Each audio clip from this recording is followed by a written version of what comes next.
Welcome to Grim After Dark, Warhammer 40,000's only late night show. My name is John. I'm here to misinform and entertain as we talk about the goings-on over the last week in the world of Warhammer. Tonight, we recap Danny's time at the #1 40K related Slumber Party charity hammer. We're going to go around the net and we're going to ask you, well, we're not going to do that because I didn't rewrite that part right, but that's okay because we have an eBay prices redacted coming in and a very special theme. But before we go on, if you enjoy what you see or what you listen to, you can support us by liking or subscribing wherever it will let you. And if we're able to, throw a couple dollars our way by becoming a member on YouTube or super chatting the answer to this question: what color is Danny's hat tonight? Now, first up, he's the co-host with the co-most. He carries a true bill of friendship all the way from Moscow, Idaho. It's Danny McDevitt. And he's the face of everything square-based, a fantasy enthusiast, and a casual 40K enjoyer. It's Val Heffelfinger. Hey, and guys. I don't have a rhyme for Dickie. He's just, he puts the coach in Canada. It's Dickie. Coach in Canada. Hey, yeah. How you doing, and and that's everyone. Yeah. All right. Yes, it is. Hello. Yeah. Danny, how are you? Fantastic, Val. Mm-hmm. I'm exhausted. I'll be honest with you. Tuckered right out. Look, little guy just got tuckered this weekend.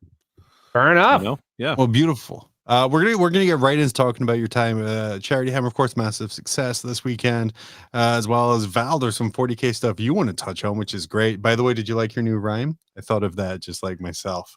The square-based face. You're the face of square-based. Square-based. Yeah. I think that's sick. I think that's great. Yeah, I'll take it. I'll license it to you for a reasonable rate. I do want to touch on last week's episode when sporadically throughout the show we had Pete the Falcon joining us, and other times when he just dropped out. When he was on the show, he did mention that Hellstorm Mikey, or Mikey from Hellstorm Wargaming, only won an event because, and I believe this is a direct quote, Danny, all of the good players were out of the country. Yes, that was a great line. I enjoyed it. Which led to this, which is my favorite comment of the week. It's Hellstorm Mikey saying, me and Falcon aren't friends anymore. Mm-hmm. How does he know when we speak his name? Because I can't believe, I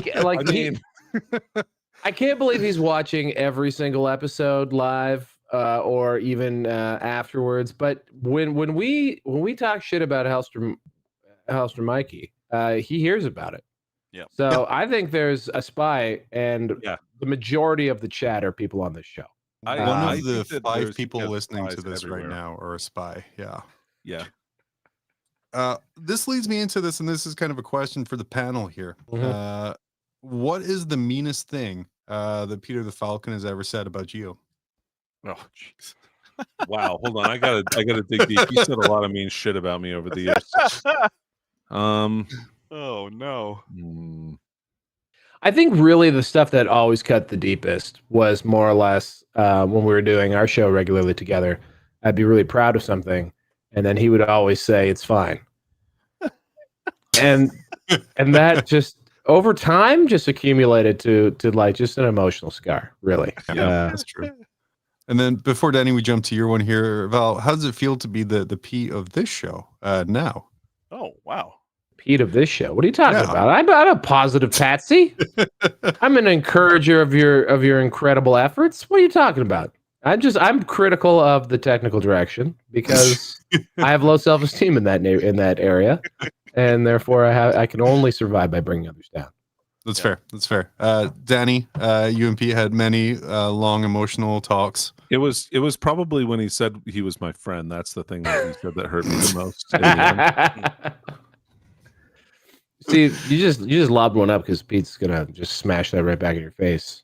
I know. Well, probably specifically by vociferously denying that he was ever your friend. I know he's gonna say that, but he still told me.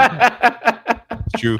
He only said it in person though, while no one else was around. So, like, Pete though, eerily on topic. Last episode, I know.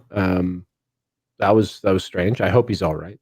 That was again like early in the run of the show when we had Pete come on. I was really excited because there was like a huge 40K week, and I was like, man, we're gonna pick his brain, get his expertise, get the stat stuff on. And then we loaded up, and he's like, yeah, I'm not talking about that. We're gonna talk about Avatar. And I'm like, what?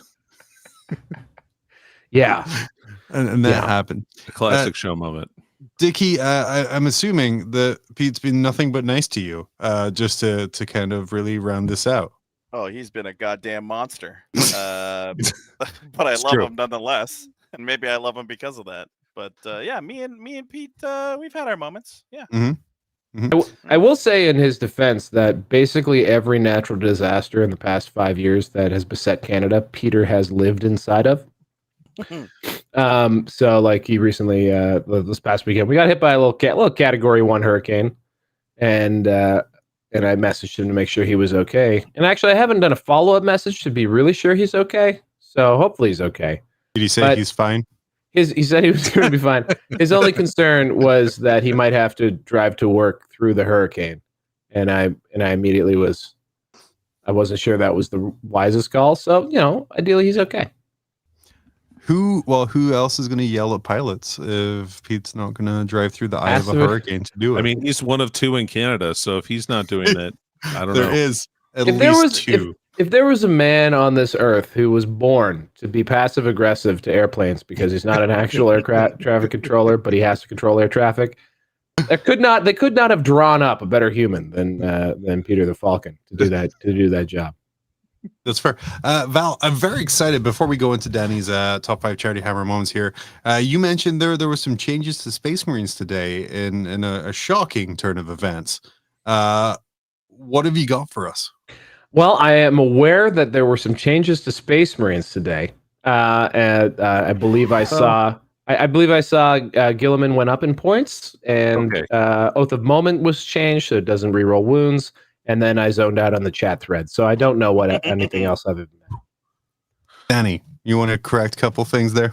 No. So they previewed the new Codex Space Marine Oath of Moment, which got rid of rerolling 2 and rolls. So it will be when the Space Marine Codex drops, they will be losing that role. So people are pre-upset.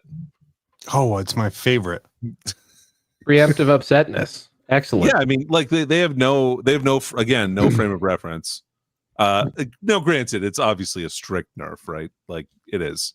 Yeah. Well, but, without knowing any of the other probably many adjustments that are made in the course of releasing a codex, I am completely ignorant, of course, of what Codex Tyranids did for example, Tyranids. What are we saying? If you wanted to not be ignorant about Tyranids, you can watch the excellent review we did on this channel with Dickie and Danny of that Codex Tyranids. But please continue. More importantly, I have a very expensively priced Space Marines army that I am putting up on eBay. So I'm really hoping that this is a very unbalanced adjustment via this new codex from Space Marines. But yeah, this is my first post Tyranids show. Yes. Yep. Yes. Yeah, that sounds right. So how do we feel about you? I don't know. I hope you don't mind me hosting your show, John. I don't mind. I think it's great. How do we feel? How do we feel? Yes. Go on. Yeah. No, but John, I think you could probably comment on this. How do we feel about the style of the 10th edition codex? Because dude, I love it. Like how it differs from the way 8th and 9th were built. I'm just curious what you're doing. What do you like about it? I love it. It's an actual change that gives you different ways to play your army. Instead of putting the same turd in a slightly different bag, now you have your choice of turds to put in different bags. Yeah. You know what I mean? But like, it's like, so what a glowing review, John. So like, if you look at Tyranids, like there is reason to play different kinds of lists and different theme things. Whereas before it was kind of like the main course was the same. You just changed the seasoning a little bit. Whereas this is kind of not forcing, but giving you the option to try different things and do different stuff like that. And if they keep on doing that, I think for the last edition, it was around the 4th codex that they really kind of nailed it. And then the rest weren't great. And I believe the 4th is going to be Necron. So I'm kind of excited about that. Mm-hmm. But I like the fact that it's different than what we've seen before, especially with the past couple of editions. Nothing's really changed in the codex layout and kind of the things in there. It's just nice to have an actual change. With the pace of codex release being a bit slower than we've seen in the past, at least what they've announced so far, how are we feeling about the disparity between the amount of rules and the sort of, because like the indexes were a lot beefier than for example, anyone who went through 8th edition, those were really get you by. Yeah. Right. And so like 10th edition is, definitely had just a lot more stuff in the index rules. Do we think that like that index books will be able to keep pace? I mean, I certainly do. I mean, the number one army in the game right now is assuredly Eldar. Yeah. And they're going to be an index army for quite some time.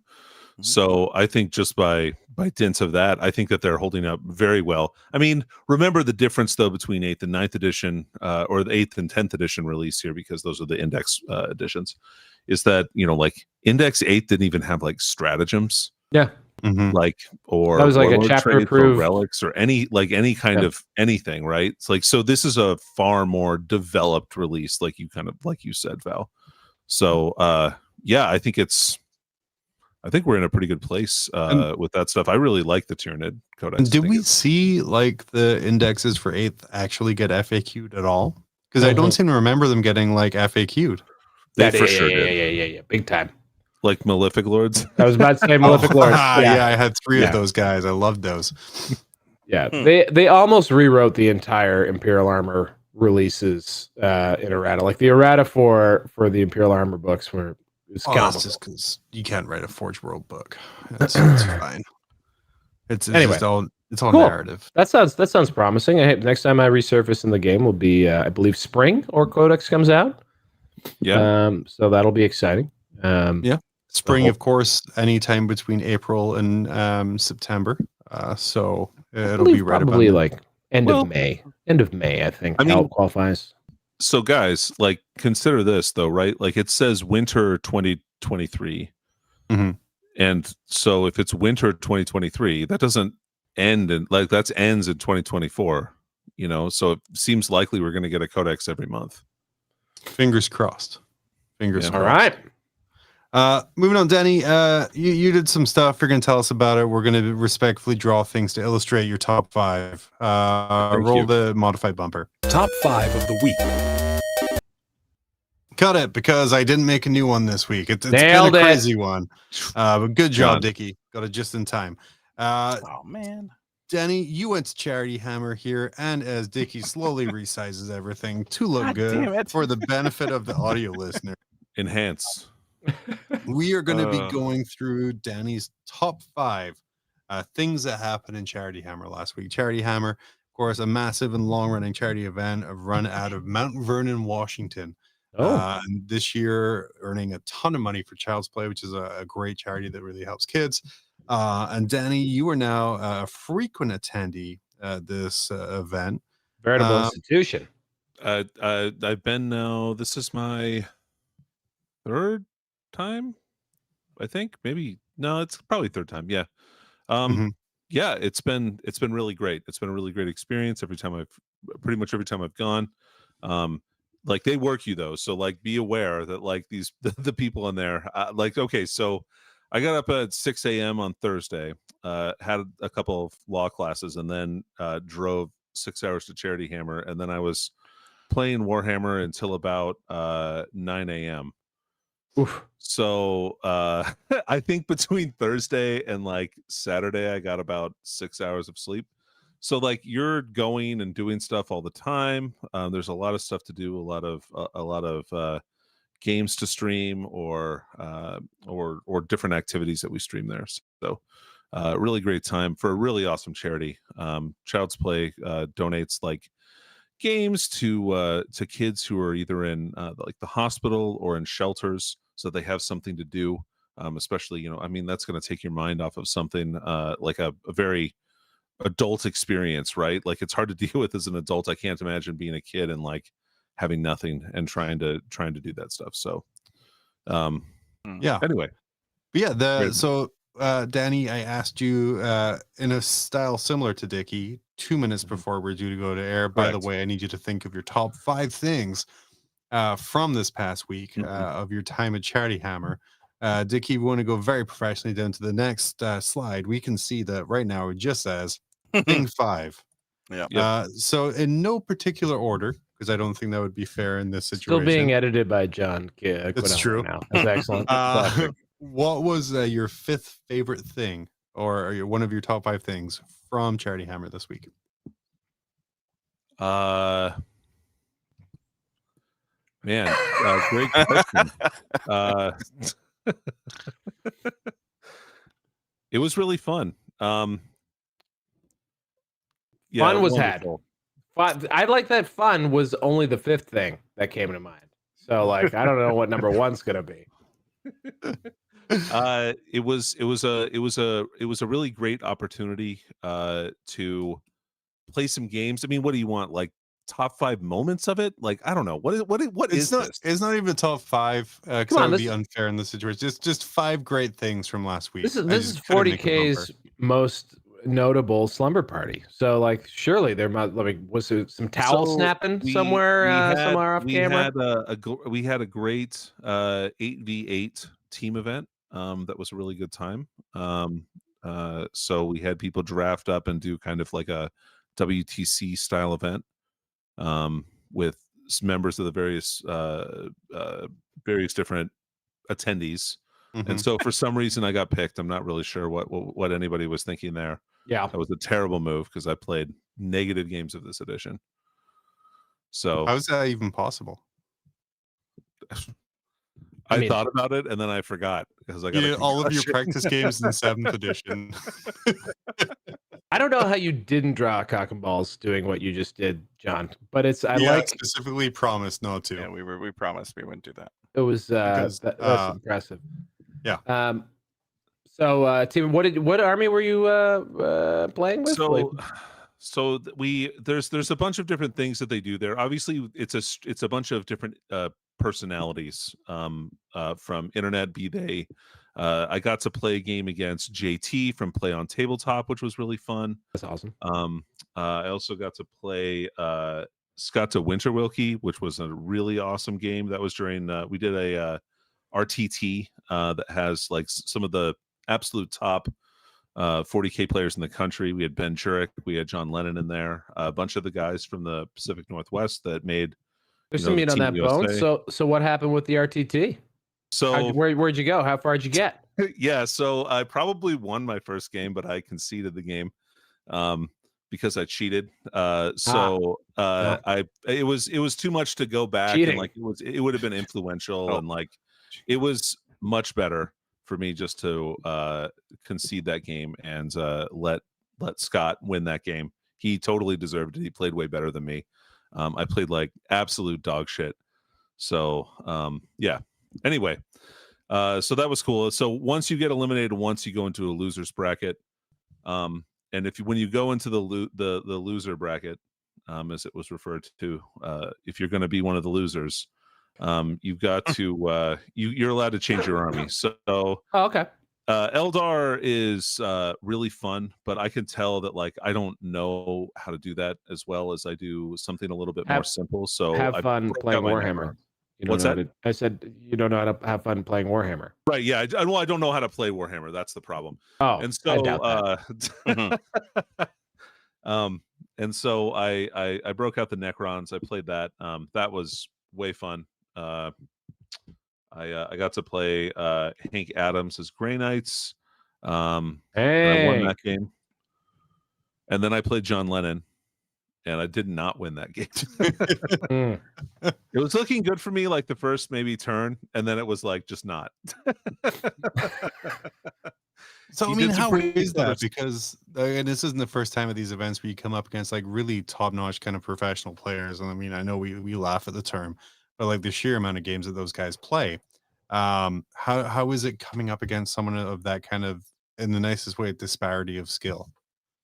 Oh, sure. Yeah, absolutely. I mean, those guys are just really excellent. They don't make a lot of mistakes. And you can kind of watch and see when they move stuff around, like, oh yeah, that's a really smart place for that unit to be deployed or placed. Like he's in the perfect position to maximize this secondary when he draws it from the tactical deck, things like that.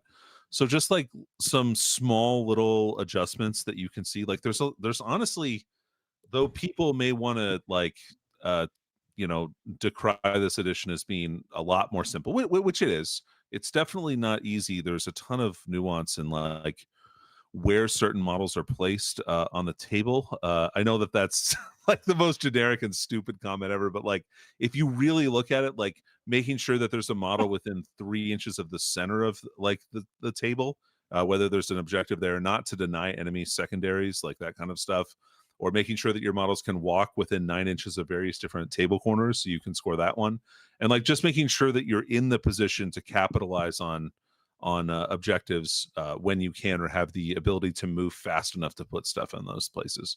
So like so as like, I guess this was your first like serious competition that you faced in 10th. Is that a fair statement to make? Like, oh, absolutely, I agree with that. Yeah. So like what were some of your biggest takeaways about how 10th is playing out versus the previous edition?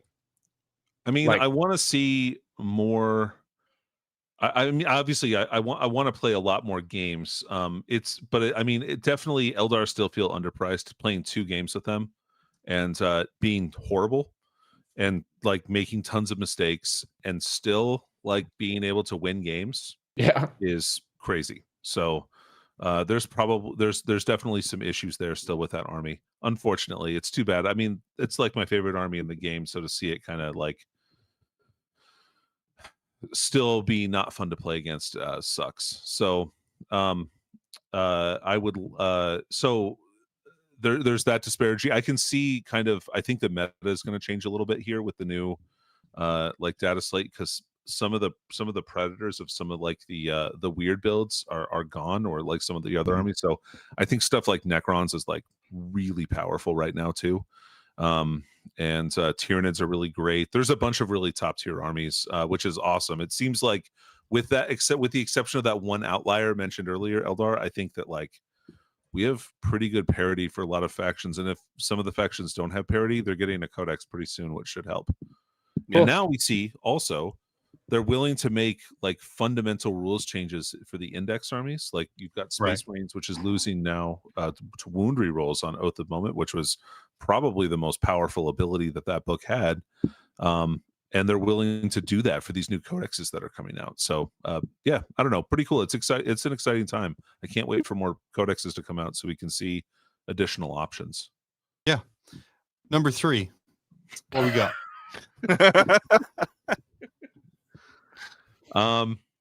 Yeah, sure. I mean, I can honestly, How was the food? How was the food? Every amazing thing that happened. But like, I can talk about my experiences. And so my next top 3, or my next favorite thing, was probably it was probably my game against John Lennon. I asked him what I should have done differently during the game, and he asked them to turn off the camera because normally he charges for this, which was pretty great moment. He gave you a discounted rate. Yeah, he did. He gave me some advice. It was pretty decent advice. But you had to sign an NDA. You're not allowed to. Yeah, share I can't that. talk about it. No. Yeah, I get it. Yeah, if you want to watch the stream, you might be able to catch the end of it. I'm not sure, but yeah, that was definitely that game was one of my top moments of the event. I really enjoyed that game. It was awesome to see someone has a lot of reps and is an extremely good player. This is so much better than mine. Play the game. Yeah. So number 2 is probably yeah. Sorry. Dang. You're good. Number 2 is probably my game that I played against JT McDowell. Just an amazing human being. Was he hard to understand from behind the luchador mask? So a bit muffled. Gracefully, he decided to not wear that against me when I couldn't understand what he was saying. Very kind of him.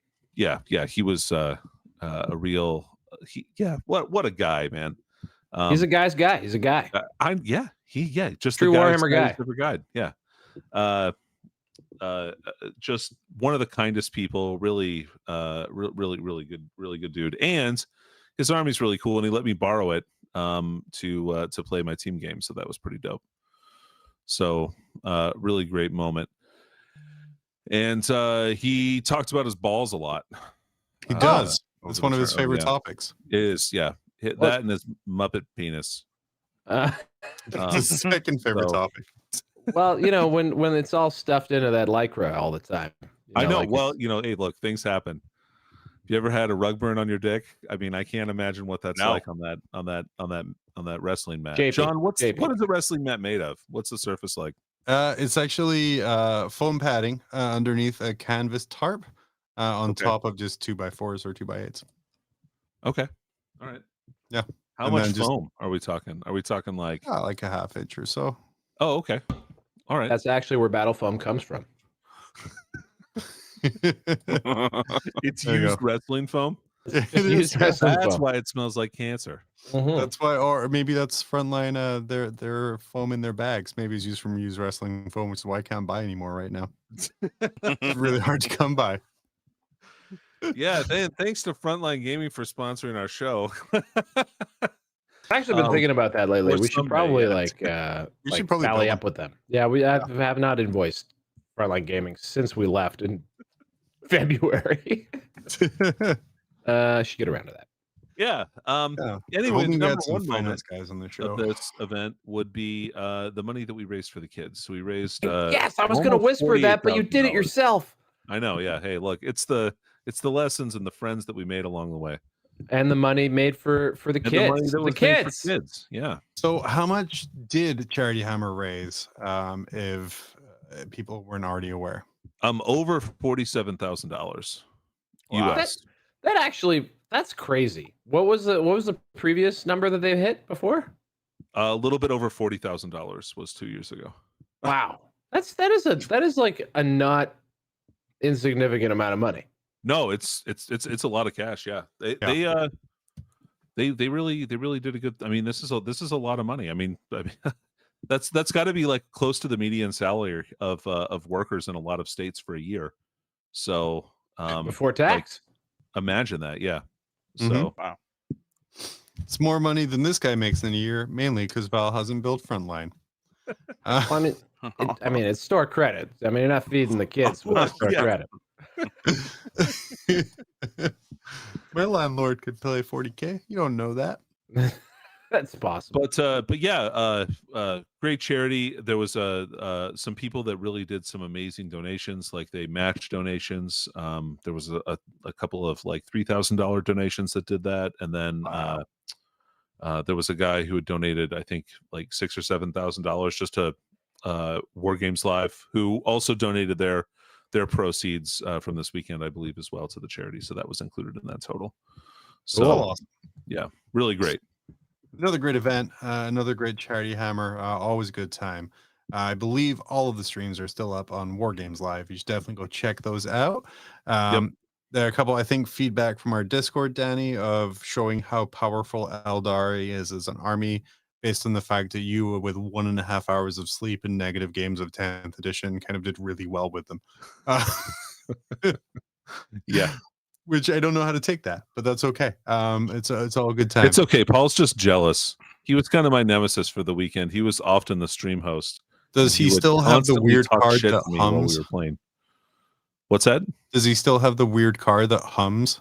Yeah, dude. I heard it and I'm like, oh, that's the moaning car. His car Is it makes a Tesla? this Is it a electric Tesla? car.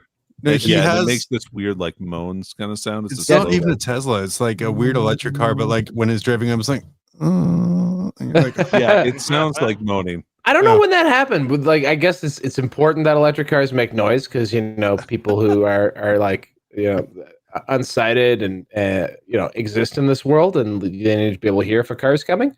But like all of the Teslas now sound like Jetsons cars, and it just I don't know when it happened, but it's really funny. How is that not a bonus? Come on, like Yeah. to have your car sound like a Jetsons car. I That's pretty really- sweet. I would love if they could make it so you could make your car have whatever sound you like. So I could have it just have like the air horn, or maybe just like studio laughter. Like You could do the air horn yourself by just holding down the horn the whole time. imagine if like you're like standing just on a dark street and all you hear is just I do enjoy that because Tesla, the richest man in the world, is a man-child. Teslas all have a feature that, like, when you accelerate hard, you can set it up so that it farts. So it just makes like a really loud farting noise. Nice. Seriously? Yeah, You that's know the what's thing. super cool is, Or like also like it has a whoopee cushion feature. So like when you sit down in the seat, it farts. These are things that like developers and technicians had to design because Elon Musk was like, I want the car to fart. what's cool And it does. is And it does. I made Man's this, potential is and limitless. it didn't even cost me the $80,000 a Tesla would cost. Yeah, I know. Yeah. God, what a classic. God, I what a hope that- classic Yep. Classic fart sound. fart drop. I mean, this is free. You don't have to buy a Tesla. You can just Google stock fart noises and just throw them all together. I mean, Rob- plus a $600 soundboard. Well, that's fair. Val, you do make me very happy by pointing out that some very well-educated engineer with, I'm assuming, 6 figures of student loan debt had to spend a month and a half programming cars to fart. Don't forget which that is- he's indentured because he's from India and can't quit because if he does, he loses his visa. That's also an important thing to remember. Man, we're getting real here. Sorry, that's an honest Wargamer comment. I apologize. This is not the show for that kind of talk. No realism here. But hey, last week, Val, I know you weren't here, but we made Dickie a little sad when we showed something we affectionately called Clowngron, which was Angron in the paint scheme of a clown with giant clown shoes and a clown nose. Yes. And this week I found some AI art that hopefully makes Danny just as sad. And we want to pull this guy up here. Oh. So this is kind of the McDonald's tar of Ronald. That is, I like how the AI put the Ronald nose in the center of his forehead. It's the Soul Stone. The clown's nose is its Soul Stone. That's something. It doesn't scream 40K to me. Like if you hadn't said to me that this is an avatar, Clowngron was clearly an Angron with clown shoes. Just an immaculate Big, piece. sloppy. This is stupid. Danny, This doesn't scream. This doesn't scream that it's a Ronald McDonald avatar to me. In its defense, The color. Does he have a scarf? I mean, no, he just has multiple collars. It looks like he's got like little laces at the top of that one, like it's a neck warmer. Well, maybe it's quite cold in his craft world. Maybe. But Danny, maybe for those who don't get the benefit of seeing the pictures live every Monday night at Grim After Dark on YouTube, or you can get the videos at any time at the same place. Can you describe what this looks like? No, you know what? I won't. It's stupid, and I'm not going to do it. This is a stupid picture. Like whoever, like AI made this, John. I'm disappointed in you on a deep level because of this picture. I want you to know. Almost like I like frantically searched for content last night. Kim Allen chat coming in saying it looks as if Lionel from Thundercats became a fire dragon. That's exactly what I thought. I was thinking Lionel. Like I was like, oh, that's the character. That's the guy from Thundercats for sure. I just think it's like someone, and I don't have fan fiction tonight, it's so I the apologize. white face, John. You're welcome. But it looks like someone just did a 40K version of Stephen King's It and thought they were really groundbreaking with it, when really they're not. That's okay. Speaking about 40K lore and story, this next one here I found is this guy. He's saying the truth. He's saying 40K lore is like story in porn. It's post-hoc justifications for the cool shit happening on the table. Val, is the cool shit happening on the table in reference to the porn or the 40K lore? I just find it interesting that someone's making a porn / 40K allegory and using the term post hoc. And a Norman Rockwell painting as the foundation of the meme. I mean, there's just a lot of this might be a Tesla engineer crying out for help making this. Elon Musk has asked that engineer to make Teslas justify the Tau's existence in the 41st millennium. I think but I mean, it is overall an interesting point about like the function of lore in 40K, and because it is a bit of a chicken and the egg thing. I think that the game and the miniatures on the table are the first thing that was cool, but now you can't. I don't think people could create a game that would be as like popular if they just created the same like level of cool minis. You know what I mean? Like I think the lore has sort of it come full circle from the sense that like Warhammer wouldn't be Warhammer without all of the depth that it has. I think case in point for that would be Infinity, which is a game system that has a crap load of incredibly cool minis, but garbage lore. And that's kind of fight me on that one, but that's kind of my feelings on that. Danny, you can back me up on this one. As someone who reads a lot of Black Library myself, after almost every single book I read, I'm like, holy shit, I'm going to start X Army based on that book. Yeah. Danny, you think that's kind of the primary reason for lore? To drive model sales? Yeah. I think originally that was the case, but I don't know that that's necessarily the case anymore. I think that it's kind of become its own thing. And so while I think it does do that, like it does that for its purpose, I also think it's a way to get like Games Workshop's foot in your door to sell, to like to kind of get you into to get people into the game. Yeah. Because I think there's tons of people who are really interested in 40K lore, but not necessarily people, not all of them are like, oh, I don't know if I want to play like a miniature game. Yeah. I mean, case in point, the popularity of like lore videos and lore podcasts that far outstrips this particular show.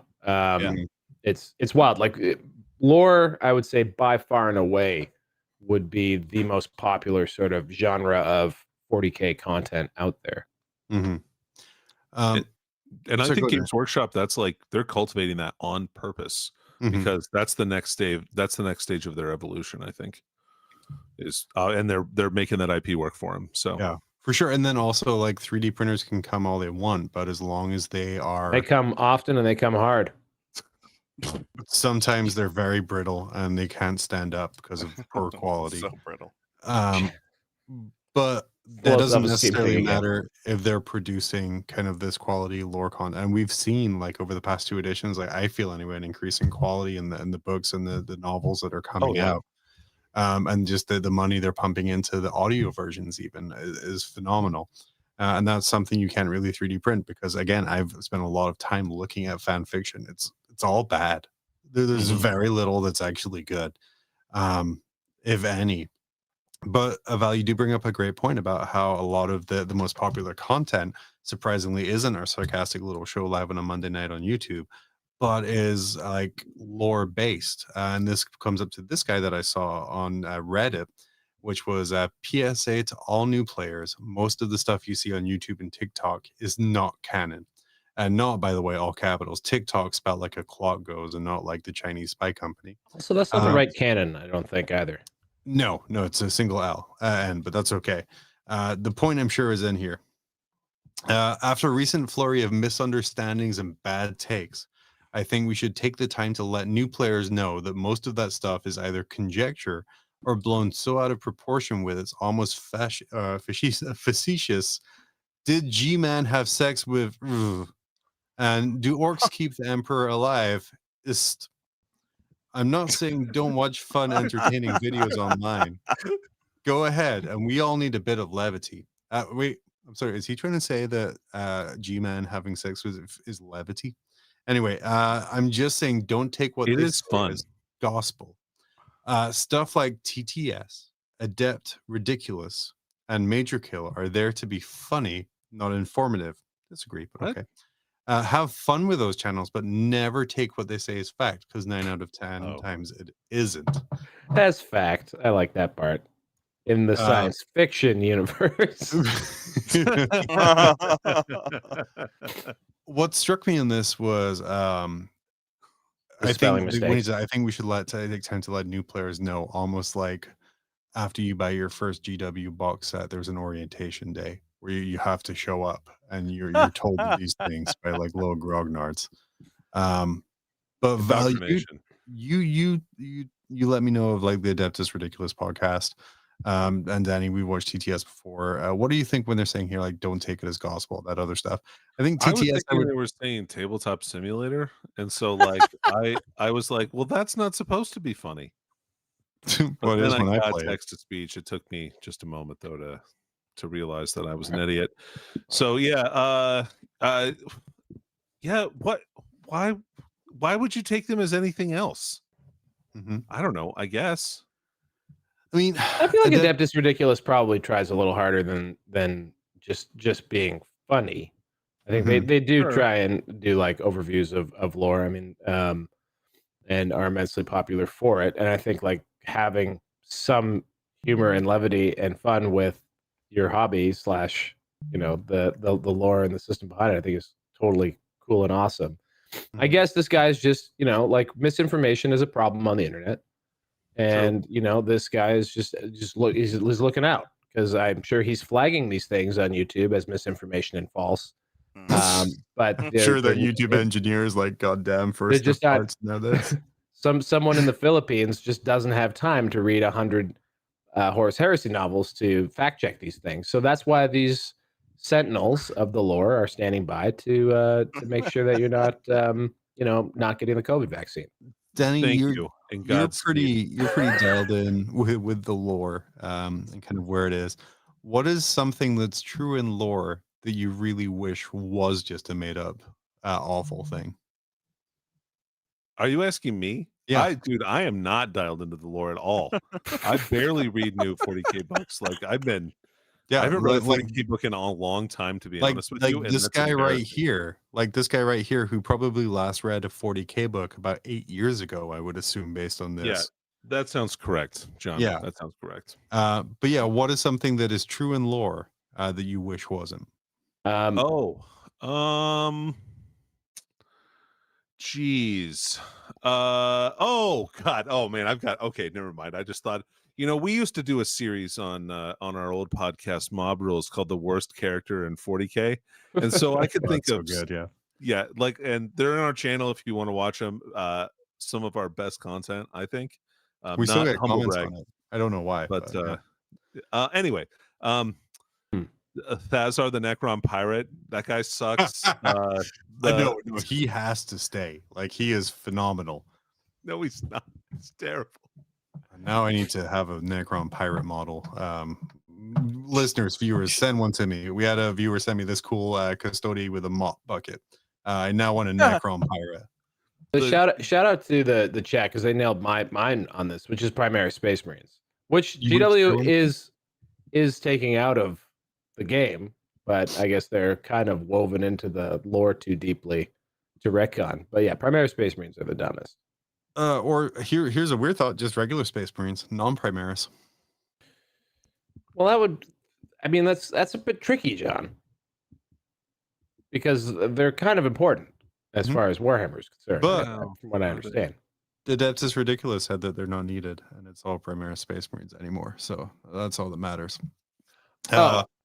I just mean like Primaris Space Marines are just larger Space Marines, and it was a lore justification for having larger Space Marines, and they could have just made Space Marines larger like they're doing now.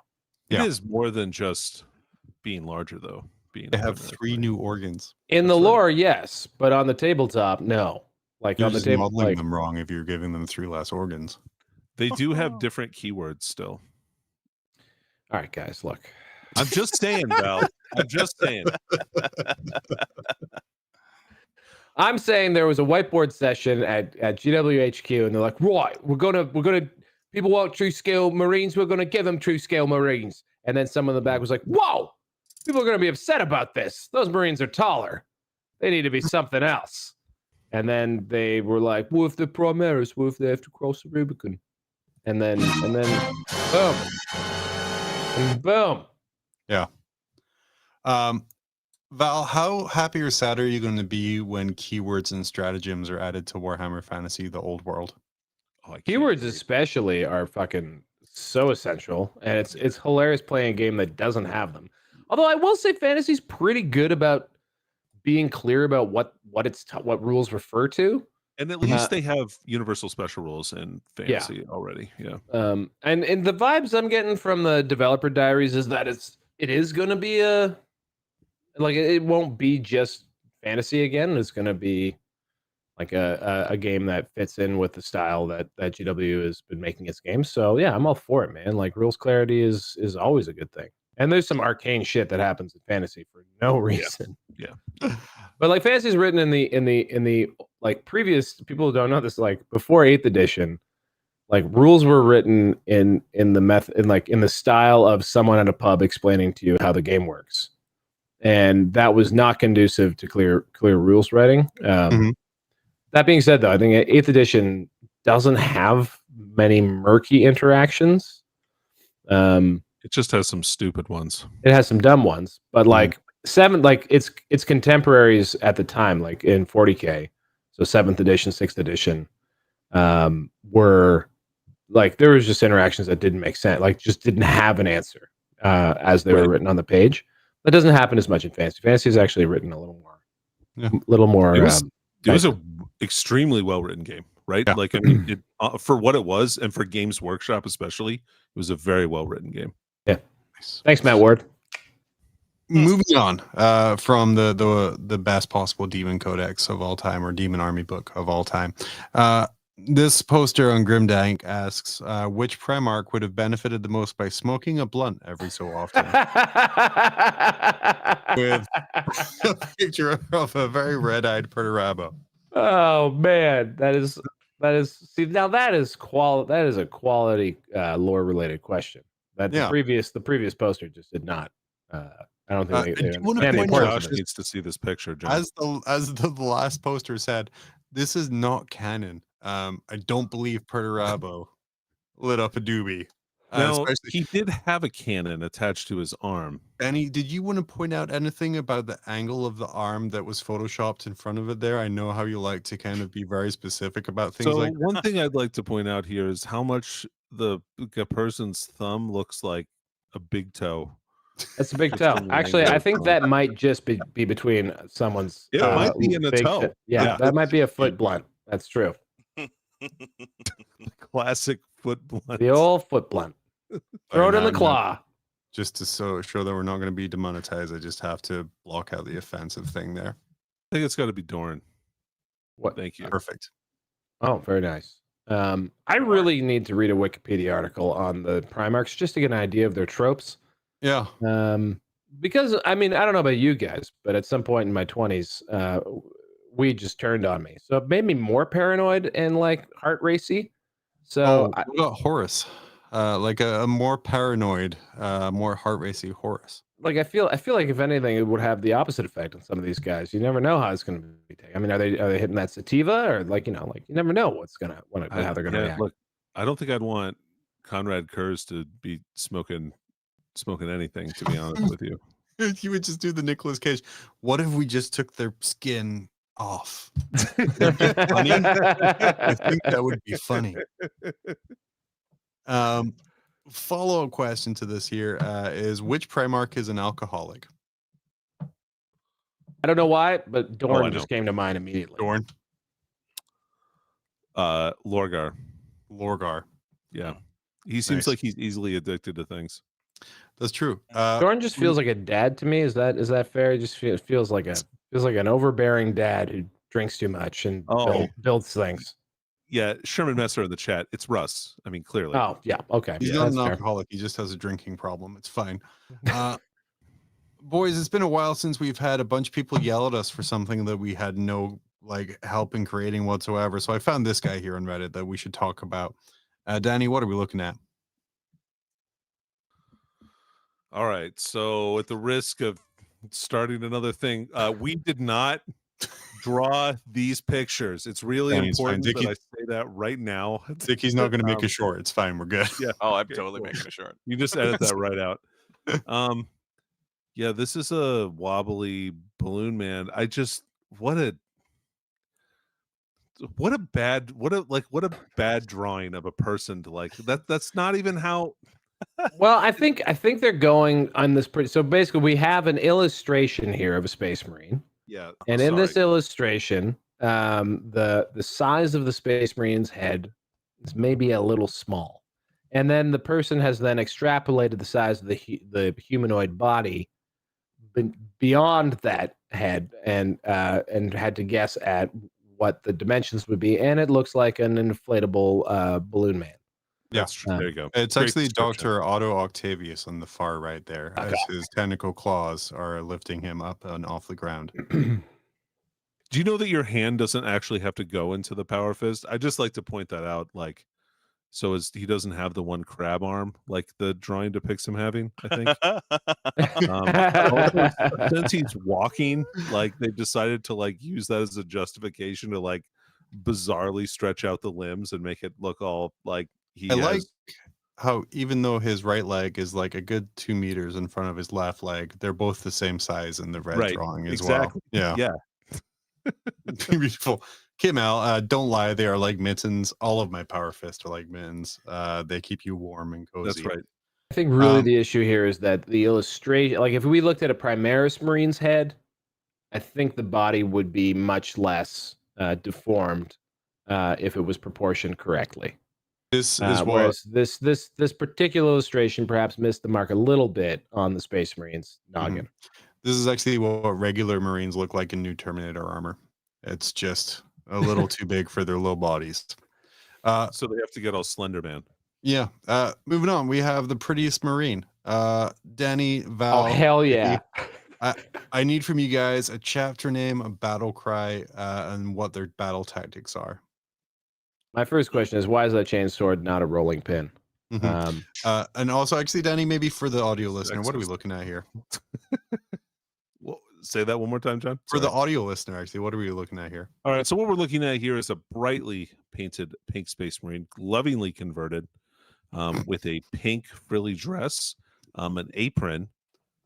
It appears to be a bow in their hair. And cat ears. And Cat ears. cat ears, thank you. And slippers that are like little cat feet. I like the frills around the nuclear power pack. That's a nice touch. Yeah, that is a nice touch. The bows attaching the ribbons to the pauldrons. Now, do we think this is like an old school green stuffed Primaris, Or print. or would this be a 3D sculpt? Because I mean, this is a very clean. It's very painted well. Yeah, It's beautifully painted. I mean, it is well the painted, transitions for and the sure. blending and the I highlights. would it's love beautiful. for someone to enter this cat marine into a golden demon and make the GW design team look at it and look what Look at me! Look at what you've done. it's a beautiful thing, and I actually want to move on quickly from this because what did you guys just say? Like, look at me, look at what you've done, look at what 3D hey, I printing. have a name for the Yeah. chapter. Oh though. yeah. Chapter name. Pretty kitties. Pretty kitties. Yeah. Oh, can't beat that. That's awesome. But what have you done 3D printing with this next guy here? It's a bike squatty, but it's just 2 Space Marines. So instead of a bike, it's a very deformed Space Marine. Dude, that wheel is making me really uncomfortable. I'm This feels like an AI mutant hell dream. Wow. I really don't like this. What is wrong with his back? This is wild. So for the audio listener, we've got here a bike Space Marine riding. I don't even know how you describe this. It is a deformed. It's like a giraffe man with his hands with the fingers interlocked. They become a wheel the whole time. Yeah, and there's nails on the fingers. This is nightmarish. This is we call this Slaneshi. Would this be like this is what it's nice that they are both wearing privacy garments though. Yeah, there we go. Or Him maybe it's out. the same Human pair of underwear centipede they're Space sharing. Marine biker. Human centipede Space Marine biker. I think yes. I think that nails it. Yeah. Let me see here. The So fleshy bolt guns too on the face are just. This is a nightmare. Anyone It's like who's listening to this, skin. just pop onto the old video of it and let us know what you think of it because this is. I don't have bad things to say, but also just the random hunk of flesh growing out of the back of the rider. I know. Yeah, it's haunting. What is that? it's haunting. This It's is- haunting. Probably cancer. What are the stats for this guy? Oh Jesus! Oh, it's toughness 5. Yeah, toughness 5, but no armor save. It was 7 my up tree save. save.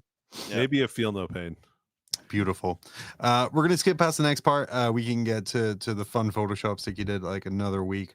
But we do have a very special themed game that we are going to play as soon as I see Dickie stop looking around his room in panic. And as soon as we're good to go, let's go play some Price is Redacted. All right.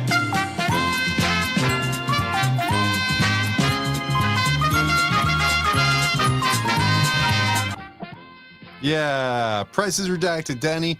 It's a charity hammer themed Price is Redacted this week. Oh no.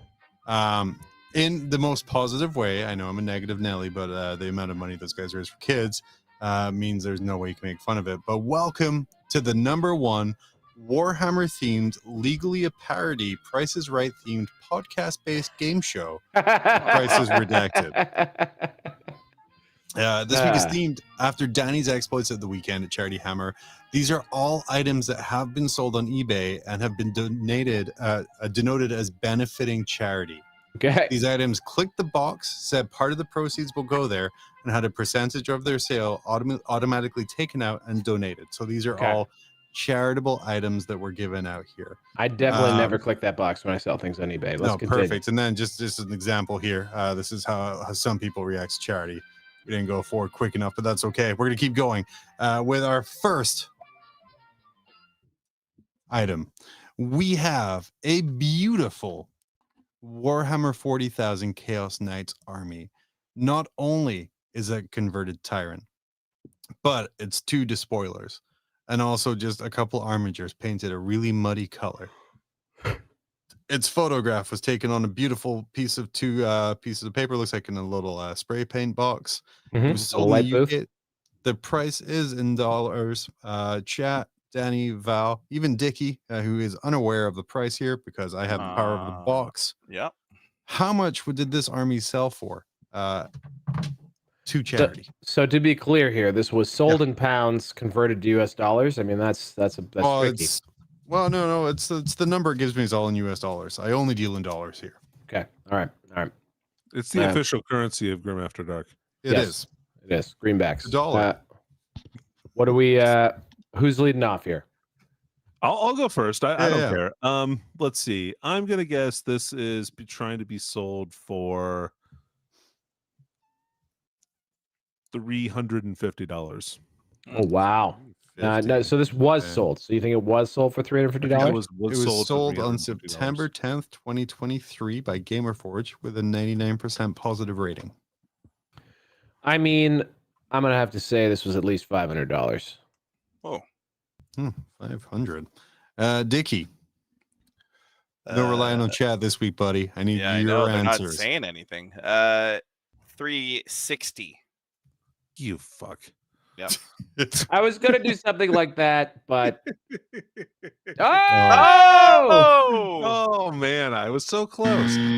Everyone's a loser. $334.69. 69. Disappointed no one guessed the 69 whatsoever there. That's okay. Dickie, I'm not mad at you. I want you to know that. I would have done the same thing to you. I know you would. That's why I didn't hesitate. But yeah, that's a pretty good deal. It's a pretty good deal for a charity. Yeah, not bad. Pretty good deal. This seems actually like a charity thing and not just something where you're donating part of your proceeds. Charity. This next guy here is the Fabulous Marines Charity Space Marine. Nurgle with Nurglings, a Games Workshop miniature for Pride.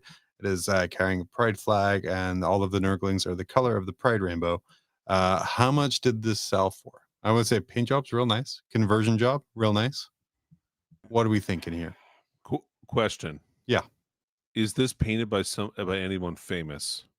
It looks like it was sold by Wickgob, who has 3 positive reviews, giving them 100%.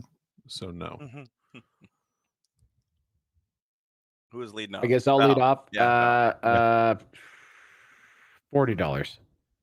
$40. Okay. Danny. If I know Dickie, because you cucked Danny last round. So Dickie. Yeah, fair enough.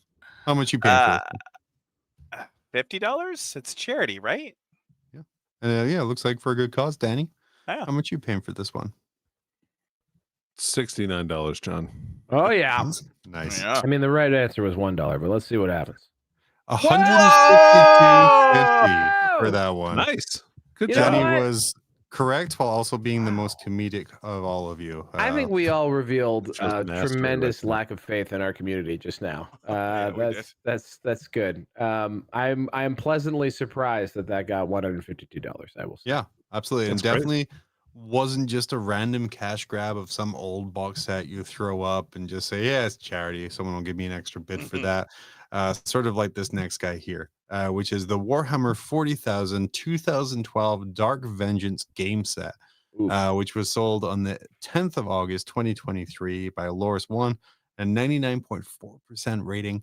It looks like unclipped sprues, unused books, template still on sprue, and the starter paint set and a palette that they probably should have just Used thrown palette. away. A And used palette and 2 whippy sticks. The Whippy And important some sticks. brushes. and some I don't know how brushes. much whip is left in those whippy sticks either. They look a little warped. They do Well, look a little warped. That's why you got to whip them from the other side. They're extra powerful. Yeah, for sure. For It's sure. like a recurved whippy stick. Danny, as the last round's winner, what are you paying for the 6th edition rulebook? The peak All right. 40K. Widely so first considered of the worst all, edition. I'm not sure. Is this the version with the limited edition chaplain or not? I feel It is like the Warhammer 40,000 2012 Dark Vengeance Dark game Vengeance. set. I think believe it's did not have the it. limited edition. Oh, no? one. So Hmm. in that case, I'm gonna guess that this went for $225. $225. Okay. Yeah. Dickie. 235. Val, how much do you believe this 11-year-old game set that's 4 editions old He's giving you sold hints. with a dirty palette went for? Well, my thing is that everything's on charity. sprue. Everything's on sprue. It looks complete, but it's not in shrink. So I'm No. going $1 here. I'm going $1. $1. Oh, ballsy. Good strategy. Yeah, it is. And it Oh, was worth yeah. Finally, sniped one. $89.95. Man, I was, on 13 a, bids. I was on a cold streak. Dude, I This suck at these. Aren't Yep. even. These are. Hey, I have a question, John, Yeah. about this estimated shipping. Yeah. Do you think that's your estimated shipping, or how much they estimated it shipped for the auction? That is a shipping to me. Generally, okay. eBay All right. works out those kind of figures, which Pretty is why good rate. You should order from this guy. That's I a good don't rate. include that. Yeah, But yeah, 30 but bucks. baby Marines in the world of Primaris, come on now. And even the bikes, aren't the bikes not a thing anymore? This is No, they are. They have Outriders. You can use Outriders. So I'm curious. Oh yeah, you continue. Continue. Yeah. Oh. Moving on. Val, you're gonna be the first one. We have a Warhammer 40,000 Sisters of Battle Squad, sealed, unopened. That's doing shrink. New and shrink. This is the classic metal box from 3rd edition. It retailed at the time at £20. Oh, okay. I thought the price was already on there. I was gonna say this has to be disqualified. No. This was the original pricing label on there. Brand new, sold from mine shops with 100% rating, which I'm sure he bullied out of 1,900 people. Wow. But free returns as well. Just want to say Nice. that goes a long way.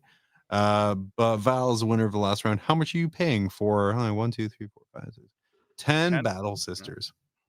10 battles, but now we see new and shrink. So this does change the calculus a bit.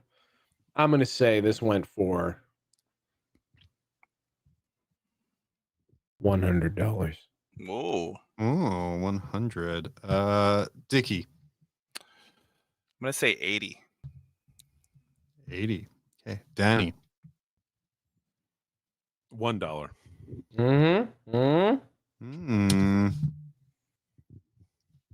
Danny was right Oh, on a single dollar. God damn it. $50.82. I think my favorite thing about Dickie playing this now is how genuinely annoyed he gets Fucking when he so doesn't win mad. my silly game. You should see his face. So mad. Moving on to an area of Val's expertise Okay. as a better win this fantasy enthusiast. Okay, let's go. Next up, we have the Warhammer Lot of Undead Figures from 1995. Metal Cavalry, classic black coach, Ooh. at and those other photos. death models. Ooh. Spirit There's some hosts. bangers bat in there. swarms. Some bat swarms. White Yeah. King. I believe it's your honor, Your Honor. Those the old Yeah. graveyard. Danny, you are first. How much was the price of this? I'm gonna go with $300 is my Whoa! 300. Yeah. Okay. That's a lot Dickie, of cheddar. Oh, fuck. how much you spending on this guy? Tortured. He's mental torture. $115.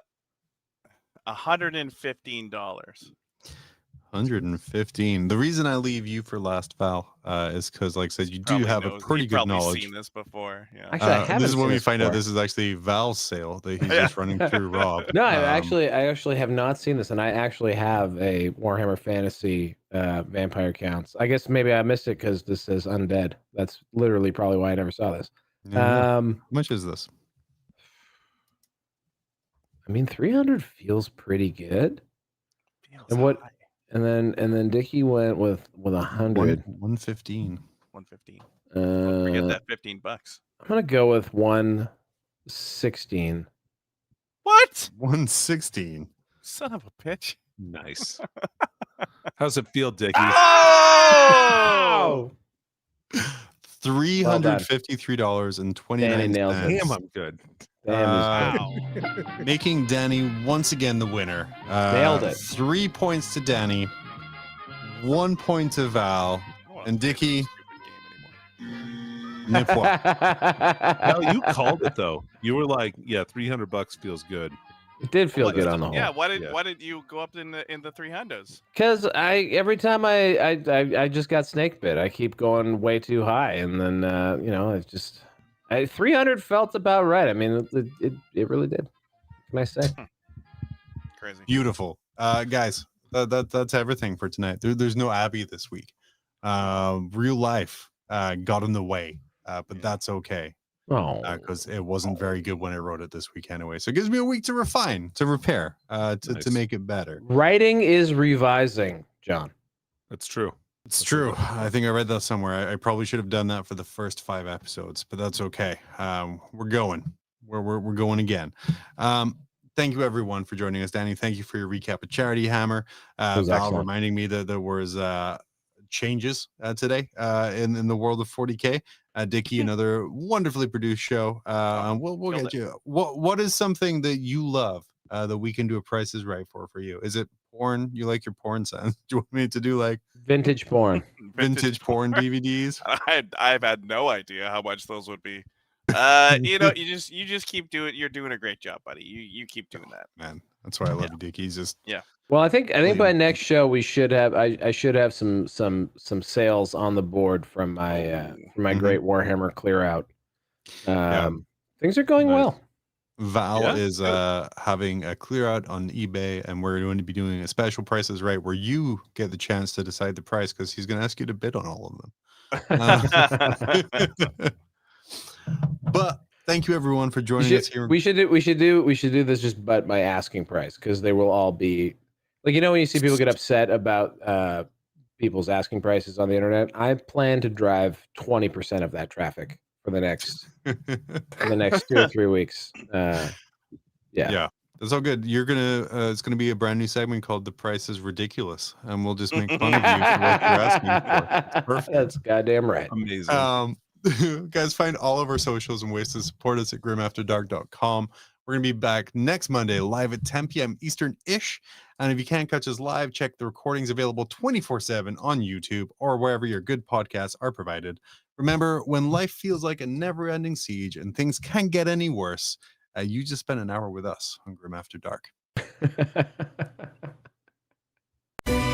It's time to step into the grim darkness where nerds gather talking Warhammer madness. Grim After Dark, the podcast with the hosts John, Danny, and Val, but they're not the most. Claiming to be experts, but it's all a facade. Talking about battles and dice rolls, they're all odd. Trying to sound cool with their Warhammer talk, but I'm here to expose. It's all just squawk. Nerds, everywhere I see talking Warhammer this. like it's a decree. But let me tell you, homie, it is all just a game. In the real world, homie, we are not the same. So put down the dice, step out of the dark. It's time to live life, nerd, make your own mark. Grim after dark, the nerd's playground. Talking Warhammer this, acting all profound. But when I listen, it's all just a bunch of noise. I love roasting nerds and their stupid ass toys. Stupid ass toys, I wanna grab them, put my hands around the neck, squeeze, squeeze, Warhammer squeeze, until they can't breathe or breathe again. Tell a friend, I'm out here roasting nerds again.